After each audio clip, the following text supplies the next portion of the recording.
farvi conoscere di Devato e di Noria l'abbigliamento di uso quotidiano e festivo appartenente al nostro paese, ma naturalmente non solo, rappresenta tutto il Sulcis Iglesiente. Abiti di uso tra la fine dell'Ottocento e la metà del Novecento circa. Vi garantisco che c'è molto freddo.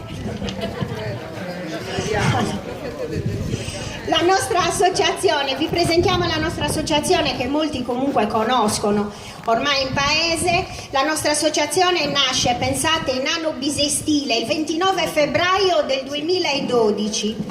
Noi siamo nati con lo scopo di riportare alla luce gli aspetti tradizionali del nostro paese, dall'abbigliamento al ballo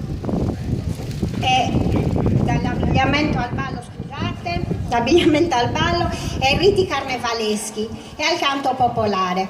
Attraverso vari anni di studio di fonti iconografiche, cioè delle fotografie, delle stampe,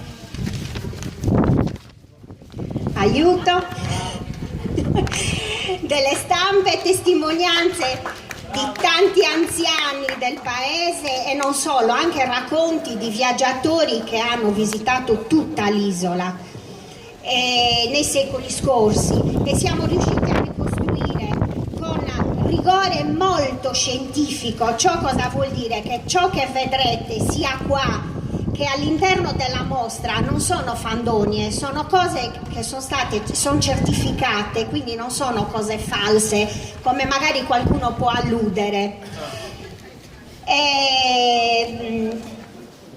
Allora, di uso scientifico nelle forme, le forme vestimentarie in uso nel secolo scorso. Fondamentali sono state soprattutto anche le donazioni dei pezzi autentici, e vi garantisco autentici, come avete potuto vedere nella mostra. Sono pezzi più che autentici, che sono stati donati dai vecchi del paese, non solo, dalle famiglie del nostro paese, che infatti cogliamo l'occasione.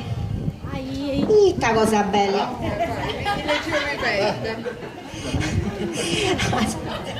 Devo trovare il segno. Bravo Legio!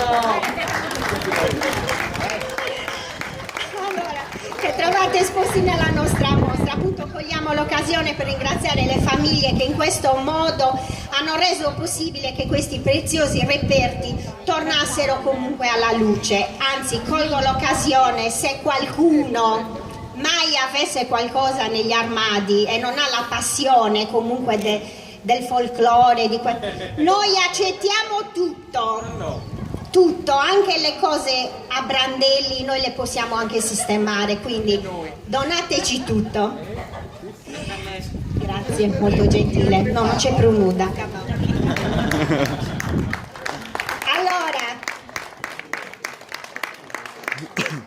possiamo dire che noi ormai siamo i padroni del Solivario, perché noi ogni manifestazione la svolgiamo qui, quindi questa è la prima delle tante manifestazioni che andremo a rappresentare. Questa è la prima, poi a settembre, esattamente il 3 settembre, ci sarà Ballusa Santiga, che sarà già la quarta edizione di Ballusa Santiga.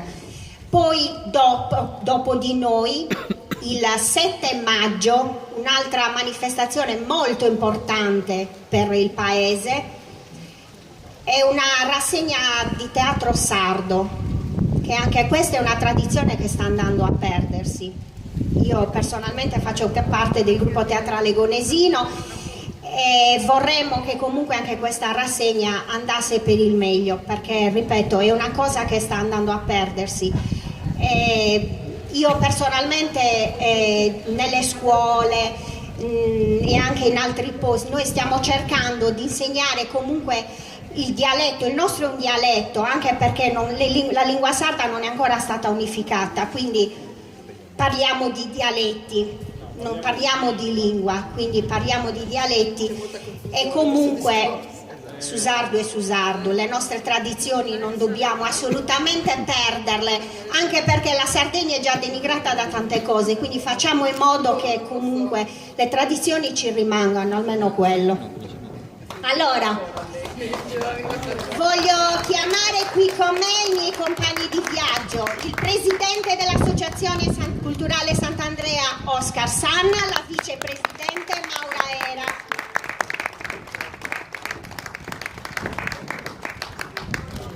Vi ricordiamo che abbiamo anche la pesca miracolosa, Ci sono cosettine molto carine, quindi andiamo a estrarre qualche bigliettino.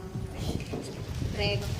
Buonasera e benvenuti a tutti quanti, grazie per essere venuti questa sera. Vi ringraziamo e adesso possiamo iniziare con il convegno e ricordatevi che dopo dopo il convegno ci sarà la manifestazione di balli in piazza accompagnati da Carlo Boedu e ci sarà sempre la mostra da visitare, quindi chi non ha ancora avuto l'occasione di visitarla è il benvenuto. Allora, seguite con molta attenzione perché sono cose molto interessanti. Lascio la parola ai ragazzi, grazie.